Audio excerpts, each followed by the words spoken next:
Hello दोस्तों, कैसे हैं आप सभी। एक बार फिर से डेली रोजगार की एक और नई वीडियो पर स्वागत है, जहां पर एमपी बोर्ड रिजल्ट 2025 की काफ़ी बड़ी अपडेट मिलने वाली है। जैसा कि आप जानते हैं कि रिजल्ट आ चुका है, तो अब छात्रों के मन में बहुत सारे सवाल आ रहे होंगे। पहला सवाल तो यही होगा कि अगर हम फेल हैं तो क्या करें, और रीचेक रीटोटल के लिए क्या करना होगा। दूसरी परीक्षा कब होगी, क्या हमारा साल बर्बाद हो जाएगा, क्या फिर हमें आगे की क्लास में एडमिशन मिल पाएगा या फिर नहीं। तो आपके सभी सवालों के जवाब इस वीडियो पर लाए गए हैं, तो आपको केवल हमारे साथ अंत तक जुड़े रहना है, जिसमें आपको इन सभी सवालों के जवाब मिल जाएंगे। तो साथियों, एमपी बोर्ड रिजल्ट 2025 के बाद सभी जरूरी सवालों के जवाब यहाँ मिलने वाले हैं, तो हमारे साथ अंत तक जुड़े रहें।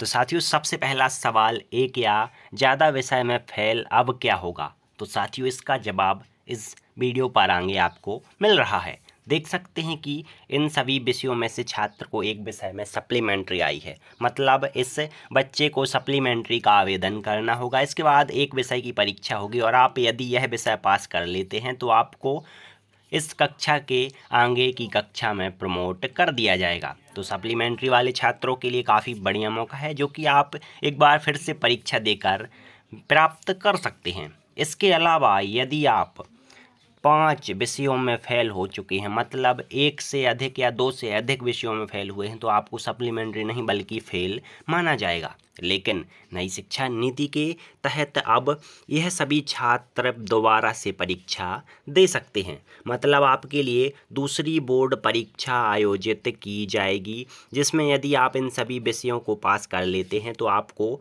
बिना सप्लीमेंट्री के एग्ज़ाम में प्रमोट कर दिया जाएगा।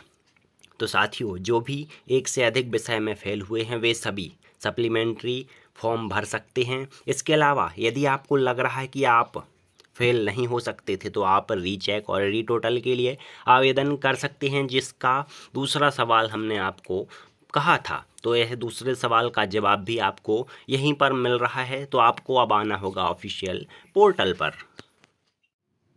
तो साथियों, आप दूसरे सवाल को पढ़ चुके थे और आपको पता है कि रीचेक और रीटोटलिंग भी एक सुविधा है जो कि एमपी बोर्ड द्वारा प्रदान की जाती है। तो आपके लिए इसके लिए आना होगा mpvsc.mponline.gov.in पर। इस पोर्टल पर आने के बाद आपको रीटोटलिंग और आंसर बुक फॉर्म मिल जाएगा। इस फॉर्म को आप कुछ इस प्रकार से एप्लीकेशन नंबर या फिर application type, pass year, class, roll number, exam type और कैप्चा के साथ सर्च कर सकते हैं, जिसके बाद सभी कॉपियों के लिए आपको जानकारी देनी होगी, और इस प्रकार से आप विषयवार रीटोटलिंग और आंसर बुक प्राप्त कर सकते हैं। इस प्रकार से सभी स्टूडेंट्स के लिए एक नया मौका दिया जाता है, जिसकी सहायता से आप पास भी हो सकते हैं और नंबर भी बढ़वा सकते हैं। साथ ही आप अपनी संतुष्टि के लिए आंसर बुक घर पर ही प्राप्त कर सकते हैं। तो साथियों, दूसरे सवाल का जवाब भी आपको मिल चुका है। इसके बाद आगे बढ़ते हुए आपको और भी सभी सवालों के जवाब दिए जाने वाले हैं। तो तीसरे सवाल पर आ चुके हैं, जिसमें आप देख सकते हैं कि दूसरी परीक्षा कब होगी। बता दें कि आपके फॉर्म मई से ही स्टार्ट होने वाले हैं, मतलब मई के मध्य से आवेदन स्टार्ट हो जाएंगे। इसके बाद जून के मध्य में आपकी सप्लीमेंट्री परीक्षा आयोजित की जाएगी। यदि आप सप्लीमेंट्री परीक्षा भी पास नहीं कर पाते हैं, तो आपके लिए रुक जाना नहीं योजना के माध्यम से एक और मौका प्राप्त हो पाएगा। तो साथियों, तीसरे सवाल में आपको जवाब मिल चुका है। इसके बाद आप देख सकते हैं कि क्या साल बर्बाद हो जाएगा। तो जी नहीं साथियों, यदि आप फिर से अच्छी तरह से पढ़ाई करते हैं तो आपको सप्लीमेंट्री या फिर रुक जाना नहीं योजना के तहत पास होने का मौका मिल सकता है। और पांचवा सवाल भी इसी के तहत तैयार किया गया है, जिसमें आप देख सकते हैं कि आगे की क्लास में एडमिशन होगा या नहीं।